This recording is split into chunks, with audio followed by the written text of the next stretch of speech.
اور کچھ اور جماعتیں ہوں گی جن کو ہم دنیا کے فوائد سے بہرہ مند کریں گے، پھر ان کو ہماری طرف سے عذاب علیم پہنچے گا۔ یہ حالات غیب کی خبروں میں سے ہیں جو ہم تمہاری طرف بھیجتے ہیں، اور اس سے پہلے نہ تم ہی ان کو جانتے تھے اور نہ تمہاری قوم ہی ان سے واقف تھی۔ تو صبر کرو کہ انجام پرہیزگاروں ہی کا بھلا ہے۔ اور ہم نے قوم عاد کی طرف ان کے بھائی ہود کو بھیجا۔ انہوں نے کہا، اے میری قوم، اللہ ہی کی عبادت کرو، اس کے سوا تمہارا کوئی معبود نہیں۔ تم شرک کر کے اللہ پر محض بہتان باندھتے ہو۔ میری قوم، میں اس واعظ و نصیحت کا تم سے کچھ صلہ نہیں مانگتا، میرا صلہ تو اس کے ذمے ہے جس نے مجھے پیدا کیا، بھلا تم سمجھتے کیوں نہیں؟ اور اے قوم، اپنے پروردگار سے بخشش مانگو، پھر اس کے آگے توبہ کرو، وہ تم پر آسمان سے موسلا دھار بارش برسائے گا اور تمہاری طاقت پر طاقت بڑھائے گا، اور دیکھو گناہگار بن کر روگردانی نہ کرو۔ وہ بولے، ہود، تم ہمارے پاس کوئی دلیل ظاہر نہیں لائے، اور ہم صرف تمہارے کہنے سے نہ اپنے معبودوں کو چھوڑنے والے ہیں اور نہ تم پر ایمان لانے والے ہیں۔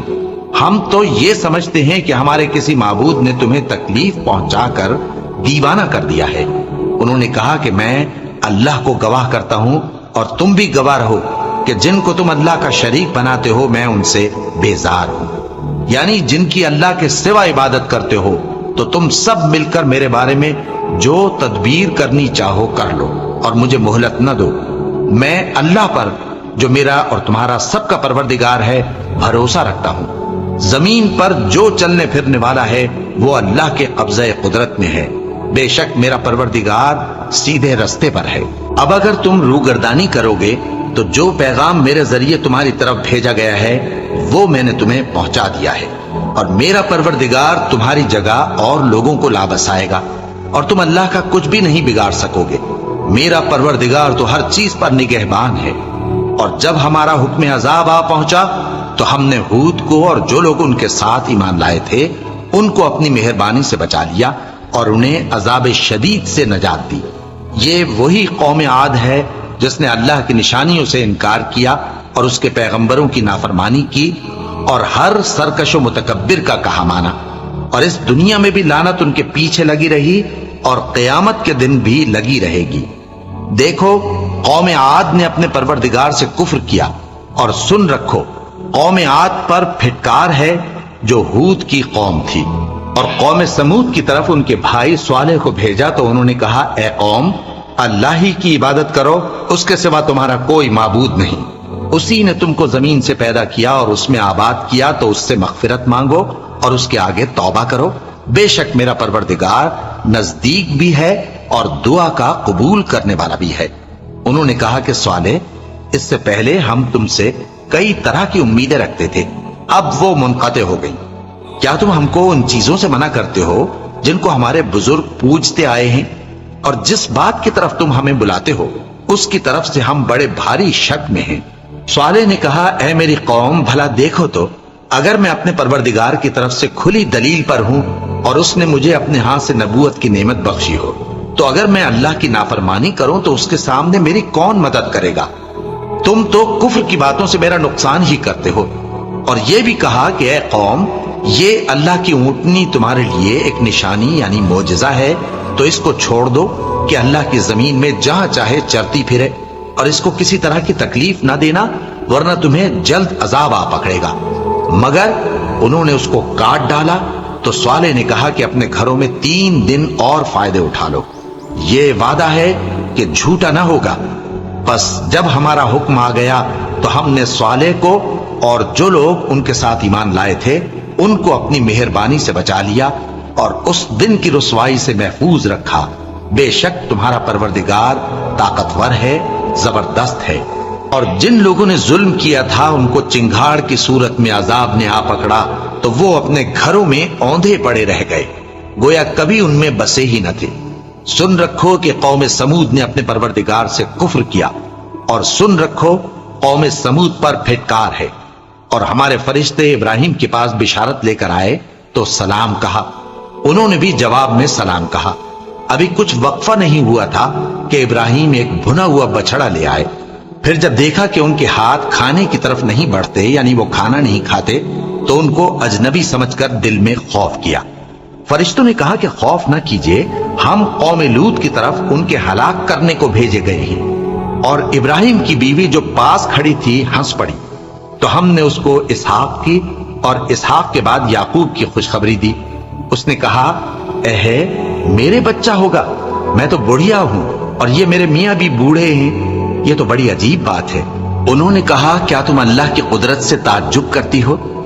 اے اہل بیت، تم پر اللہ کی رحمت اور اس کی برکتیں ہیں، وہ لائق تعریف ہے، بڑا ہے۔ پھر جب ابراہیم سے خوف جاتا رہا اور ان کو خوشخبری بھی مل گئی تو قوم لوط کے بارے میں لگے ہم سے بحث کرنے۔ بے شک ابراہیم بڑے تحمل والے، نرم دل اور رجوع کرنے والے تھے۔ اے ابراہیم، اس بات کو جانے دو، تمہارے پروردگار کا حکم آ پہنچا ہے اور ان لوگوں پر عذاب آنے والا ہے جو کبھی نہیں ٹلنے کا۔ اور جب ہمارے فرشتے لوط کے پاس آئے تو وہ ان کے آنے سے غمناک اور تنگ دل ہوئے اور کہنے لگے کہ آج کا دن بڑی مشکل کا دن ہے۔ اور لوط کی قوم کے لوگ ان کے پاس بے تحاشا دوڑتے ہوئے آئے، اور یہ لوگ پہلے ہی سے انتہائی بےہودہ حرکتیں کیا کرتے تھے۔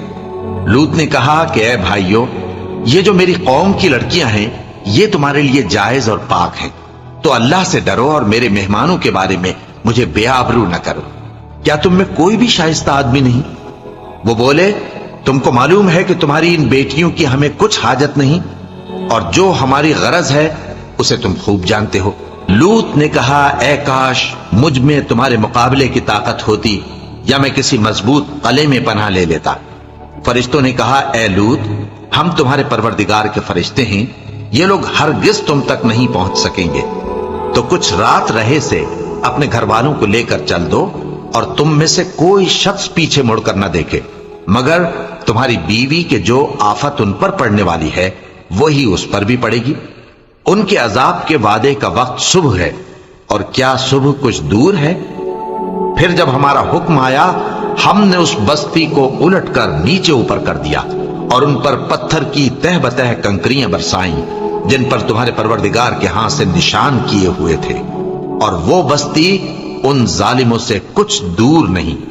اور مدین کی طرف ان کے بھائی شعیب کو بھیجا تو انہوں نے کہا کہ اے قوم، اللہ ہی کی عبادت کرو کہ اس کے سوا تمہارا کوئی معبود نہیں، اور ناپ اور تول میں کمی نہ کیا کرو، میں تو تم کو آسودہ حال دیکھتا ہوں، اور اگر تم ایمان نہ لاؤ گے تو مجھے تمہارے بارے میں ایک ایسے دن کے عذاب کا خوف ہے جو تم کو گھیر کر رہے گا۔ اور اے میری قوم، ناپ اور تول انصاف کے ساتھ پوری کیا کرو، اور لوگوں کو ان کی چیزیں کم نہ دیا کرو، اور زمین میں خرابی کرتے نہ پھرو۔ اگر تم کو میرے کہنے کا یقین ہو تو اللہ کا دیا ہوا نفع ہی تمہارے لیے بہتر ہے، اور میں تمہارا نگہبان نہیں ہوں۔ انہوں نے کہا اے شعیب، کیا تمہاری نماز تمہیں یہ سکھاتی ہے کہ جن کو ہمارے باپ دادا پوجتے آئے ہیں ہم ان کو ترک کر دیں، یا اپنے مال میں تصرف کرنا چاہیں تو نہ کریں؟ تم تو بڑے نرم دل اور بڑے سیدھے ہو۔ انہوں نے کہا کہ اے قوم، دیکھو تو اگر میں اپنے پروردگار کی طرف سے دلیل روشن پر ہوں اور اس نے اپنے ہاں سے مجھے نیک روزی دی ہو تو کیا میں اپنا فرض ادا نہ کروں؟ اور میں نہیں چاہتا کہ جس بات سے میں تمہیں منع کروں خود اس کو کرنے لگوں۔ میں تو جہاں تک مجھ سے ہو سکے تمہارے معاملات کی اصلاح چاہتا ہوں، اور اس بارے میں مجھے توفیق کا ملنا اللہ ہی کے فضل سے ہے۔ میں اسی پر بھروسہ رکھتا ہوں اور اسی کی طرف رجوع کرتا ہوں۔ اور اے قوم، میری مخالفت تم سے کوئی ایسا کام نہ کرا دے کہ جیسی مصیبت نوح کی قوم یا ہود کی قوم یا صالح کی قوم پر واقع ہوئی تھی ویسی ہی مصیبت تم پر واقع ہو۔ اور لوط کی قوم کا زمانہ تو تم سے کچھ دور نہیں، اور اپنے پروردگار سے بخشش مانگو اور اس کے آگے توبہ کرو، بے شک میرا پروردگار بڑا مہربان ہے، بہت محبت کرنے والا ہے۔ انہوں نے کہا کہ شعیب، تمہاری بہت سی باتیں ہماری سمجھ میں نہیں آتی، اور ہم دیکھتے ہیں کہ تم ہم میں کمزور بھی ہو، اور اگر تمہارے بھائی بند نہ ہوتے تو ہم تم کو سنسار کر دیتے، اور تم ہم پر کسی طرح بھی غالب نہیں ہو۔ انہوں نے کہا کہ اے قوم، کیا میرے بھائی بندوں کا دباؤ تم پر اللہ سے زیادہ ہے، اور اس کو تم نے پیٹھ پیچھے ڈال رکھا ہے؟ میرا پروردگار تو تمہارے سب اعمال کا احاطہ کیے ہوئے ہے۔ اور اے قوم، تم اپنی جگہ کام کیے جاؤ، میں اپنی جگہ کام کیے جاتا ہوں، تم کو ان قریب